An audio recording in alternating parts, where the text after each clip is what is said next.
அதாவது ஒரு மாட்டில் வந்து பார்த்தீங்கன்னா 4 பக்கம் ரத்தமாக கறக்குதுன்னா நம்ம வீட்டில் ஏதாவது குறை இருக்குல்ல, அப்படிலாம் கிடையாது. நம்ம சுற்றி இருக்காங்க கெட்டவங்க இருக்காங்கல்ல, தண்ணிக்குள்ள ஒரு நீர் பூச்சின்னு இருக்கும்.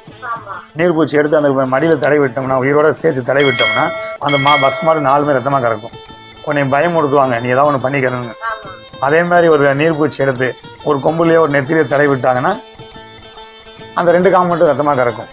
இது மனுஷன் குத்ததேன், இது சாமி குத்தம் பண்ணல. உன்னை அழிக்கிறதுக்காண்டி உன் மாடை தொல்லப்படுத்துறாங்க. இதுக்கு நீ மாத்து மருந்து நீயே பண்ணலாம். இல்ல, நீ மாத்து மருந்து எப்படி பண்ணலாம்னா அதை சொல்ற கேளு. சுக்கு வாங்கிக்கோ, சுக்கு இருக்குல்ல, ஒரு 10 ரூபா 20 ரூபா சுக்கு வாங்கிக்கோ. அதை வந்து என்ன பண்ண அரைச்சிக்கோ, தண்ணி எடுத்து ஊற்றிக்கோ, ஒரு வேலை கரைச்சிக்கோ, வச்சு மேலே இருந்து அதை எடுத்துட்டு வந்துட்டேன்னா அந்த முள் வெளியே வந்துடும். அதுக்கு பார்த்தீங்கன்னா அடுத்த ஒரு மணி நேரத்துல 2 மணி நேரத்துலையோ அந்த பஸ் மாடு வந்து பாலாக கறக்கும். அதில் உனக்கு ஒரு புண்ணியம் இருக்கு. கோயில் கோயிலாக பரிகாரம் பண்ணுறீல்ல, அந்த நேரத்தில் அந்த மாடை காப்பாற்றிட்டேன்னா அந்த புண்ணியம் ஃபுல்லாக உன்னைய சேரும்.